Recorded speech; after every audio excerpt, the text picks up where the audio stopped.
We will go ahead in the chapter, that is we will do put call parity theorem and all, and at the end of the syllabus we can do the option strategies once again.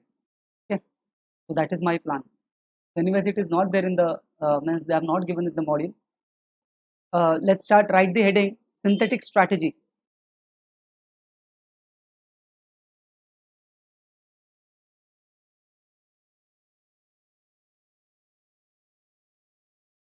Write the heading synthetic strategy. Then in that write protective put. In that write protective put. Please write protective put. Listen carefully what I am saying. Let's say you have a share. You have a share of TCS. Okay, and it is, let's say, rupees 60 rupees. Okay, what you can do is you can sell this today and invest the money in government securities, and you can earn a fixed return, that is risk free rate. You understood what I am saying?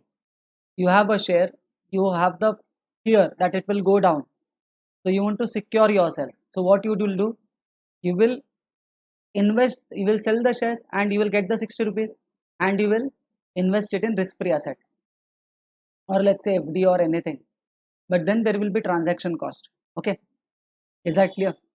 So everywhere there is transaction cost involved. Now you want to protect it against the price fall. Okay, so what you do, you buy a put. You buy what? You buy a put. Understood? Let's say put P is the put that is as an exercise price of, let's say, rupees 60. Exercise price of how much? 60. If the price falls below, please understand, if the price falls below 60, the put will get exercised or not? If the price falls below 60, the put will be exercised or not? It will be exercised. If the prices go down, put will be exercised. When the prices go down, put gets exercised. Correct now? When the prices go up, put will lapse. Correct. So you have the stock, you have bought the put of what? TCS put. Is that clear? And if the prices go up, you will let the put lapse. This means you are 100% sure that you will get rupees 60 in this strategy. In this strategy, the rupees 60 is for sure. If the prices go up, you will sell the shares in the market and you will earn profit. Minimum 60 you will get. But if the prices go down, what will happen? You will exercise the put, and how much you will get? 60. So 60 is sure.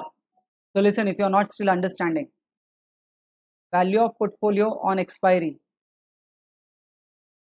Let's say share price on expiry can be, let's say it can be 20, it can be 40, it can be 60, it can be 80, or it can be 100, right? Or it can be 120.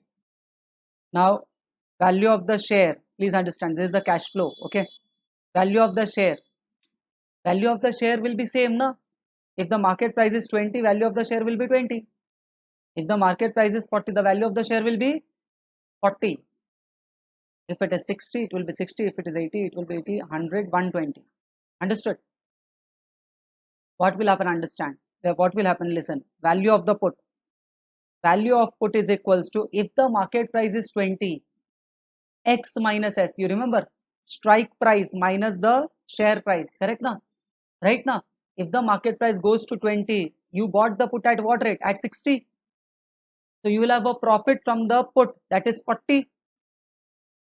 When the prices will go to 20, from the put you will get 20.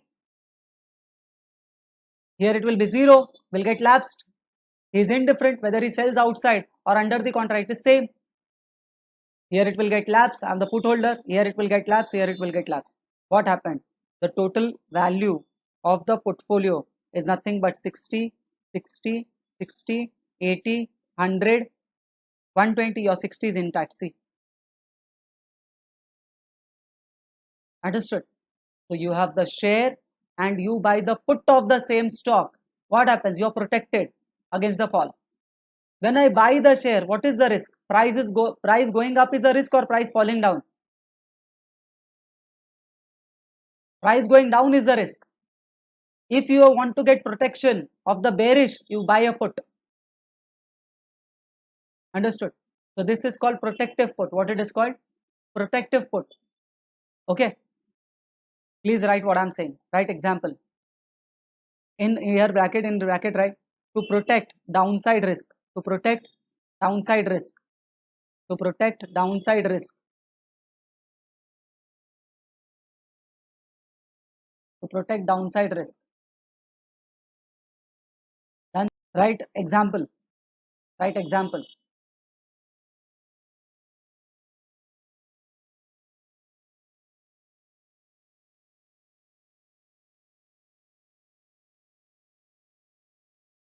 Right. In example, right? Suppose you buy a share. Suppose you buy a share at rupees 60. Suppose you buy a share at rupees 60. You want to protect it. Suppose you buy a share, okay, at rupees 60. You want to protect it against price fall. Against price fall. And hence you buy a put. And hence you buy a put with a strike price is equals to rupees 60. With a strike price is equals to rupees 60. Done. Put an arrow and write.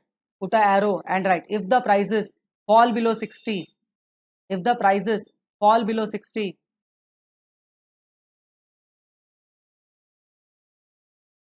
you will exercise your put. You will exercise your put and collect rupees 60. You will exercise your put and collect rupees 60.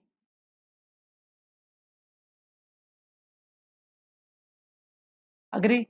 If the prices go down, put will get exercised. Right? Put next arrow in the next line, arrow.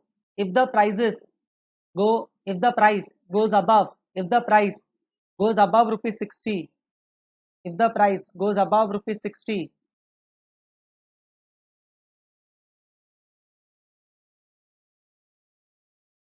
if the price goes above rupees 60, you will sell the share. You will sell the share at new price.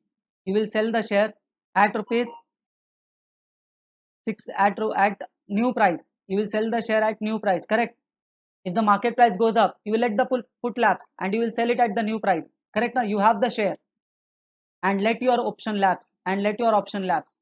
I repeat, if the share price goes above rupees 60, you will sell the share at new price. Okay, and let your option lapse.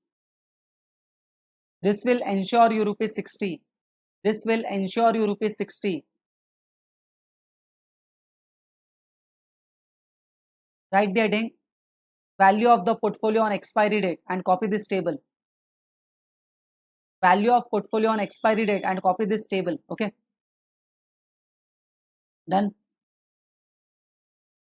Okay. Listen. How the diagram will be? Diagram will be something like this.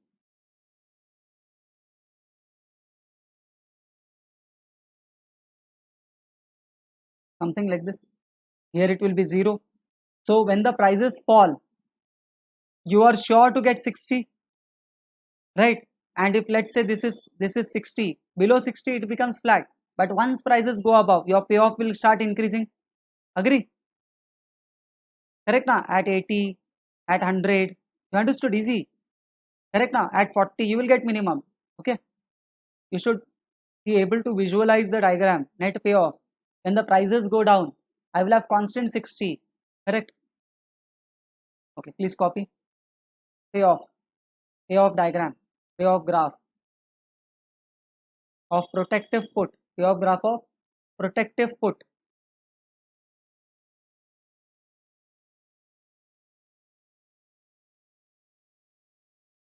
Then write the heading,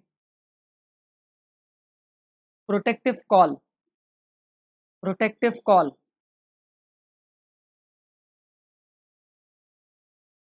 Protective call, right? Fiduciary call. In bracket, right? Fiduciary call. Fiduciary call. Fiduciary means which eliminates the risk. Please listen carefully. Let us try to understand how much the chapter we have understood. I am telling you, you are short on a share. Okay. Let's say at rupees 60, you have short a share. You have short a share. Okay. What you will do? When you are short a share, you have short a share. What is the risk? Price going up or price going below? Price going up. Price going up. Understood? So I want to eliminate that risk. What I will do? Hedging is wrong. I knew. Therefore I said, if you hedge and you go to the futures market and if you buy, understood, you will get hedged. Risk will be minimized, but the gain will be zero. Understood? If you go to the future market, understood, and you, because in spot market it is what? Short, no? So you go in the future market and you long, right now? Okay. So if I long the future, I will get hedged. Understood? But what will happen if the prices go up now? Here there will be a loss. Correct? And here let's say I will buy at 60. Please understand. Here if let's say the market price is 80, on short I will have a loss of 20. Correct? But 80 thing I am getting in the future market at 60 because I am already bought it. I had a contract. So I will have a 20 profit, ultimately 0. If the market goes below, let's say 40, understood, because I had a contract, I have sold at 60, so I will have 40, I will have a 20 profit right now. But in the future market, okay, I am buying at 60, but actual market price is 40, I will have a loss of 20, so ultimately 0, no? You will get hedged, understood, but your risk will get reduced, minimized, but you will gain 0. I don't want that. I don't want that. I don't want to go to 0. Understood? And still, I want to minimize the risk. What I will do, you know, I will buy a call option with an exercise price of 60. Understood? Please understand. Price going up is a risk for me. So for protection, I have bought what? Call. Now think if the prices go below 60. Understood? If prices go below 60, will the call be exercised? No. Call will get lapse. When the market prices go up, at that time call gets exercised. Right now, when the prices go down, so the call will get lapsed, right? And if let's say prices go below now, you will let the call lapse. And if please understand, and if the prices go up, you will buy under the call at 60. Understood? Already you know that you have a short sell position here, so you'll sell it at 60. Correct now? Understood? Let's see the gain and loss. If let's say if the share price on expiry is 20, 40, 60, 80, 100, 120, what will happen? Gain or loss on share. Please understand, gain on loss on share. I have short the share.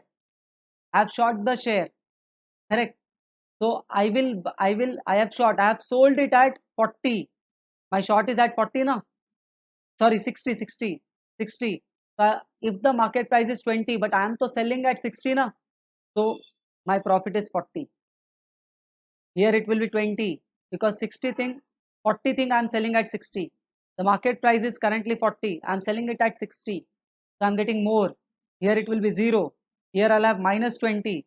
Here it will be minus 40. Understood? Expensive thing I am selling at what? I have already sold it at 60. If you sell something and the prices go up, it's a loss for you. That was the dialogue, right? Value of the call. You are long on call. Correct now? You are long on the call. Call will not be exercised when the prices are below 60. Agree? But when it will go up, it will start giving you 20. Sorry, not 20. 40. Correct now? The market price is 100, but I can buy under the contract, under the call for 60 because that is the strike price. Here it will be how much? 60.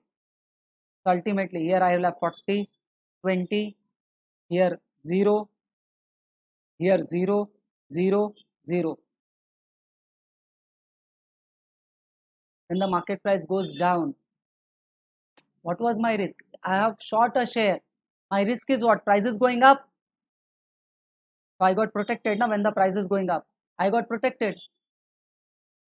Are you understanding? So this is like an insurance. Okay. Fine. Please write this. Please write this. Right. You have written the heading. Protective call, fiduciary call. Okay. Suppose you already are short on a share. Suppose you are already short on a share. You are already short on a share. Suppose you are already short on a share for rupees 60. What was the language going on? Suppose you are already short on a share at rupees 60. Okay, right, next line. You want to protect it against the price rise. You want to protect it against a price rise. You want to protect it against a price rise. And hence, you buy a call. And hence, you buy a call at strike price equals to 60. At strike price equals to 60. At strike price is equals to 60. Make an arrow, next line, and write. If, make an arrow and write. If price falls below rupees 60. If price falls below rupees 60. Your call will lapse. Your call will lapse.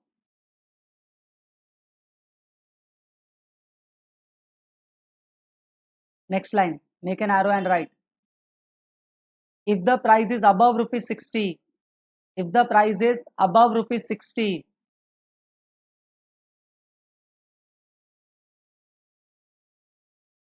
If the price is above rupees 60, you will exercise the call. You will exercise the call and buy the share at rupees 60. Correct. Because when I short now, when I already sold it, I must have borrowed from someone. Correct now? From someone I would have borrowed because I didn't have the share. I hope you remember short selling.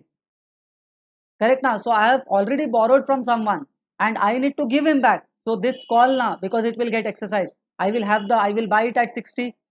Did I write that? What was the language? Please say. If the share price is above 60, the call and buy the share. So I will get it right and use it to close the short sale position and use it to close the short sale position. Done. And use it to close the short sale position. So transaction is over. You understood? Again I am repeating, when you short this share now, you must have borrowed it from someone. Now the risk is what? Price is going up. So you bought what? A call. Call gives you a right to buy the shares. You're long on call. So you have the right. Obviously you must have paid the premium. We have ignored all that, keeping it simple. Understood? So you have bought a call and then if the prices go up, you will exercise the call, you will get the shares, you will buy that share and you will return it from whom you have borrowed. So transaction is over, right? Calculation of gain and loss. Calculation of gain and loss.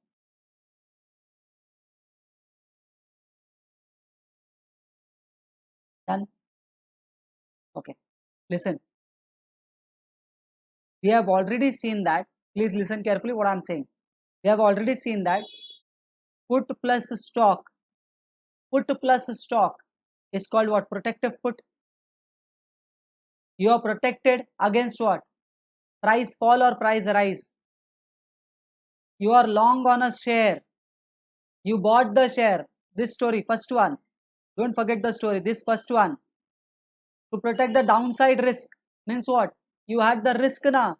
You bought a share. The price is going down. Is the risk.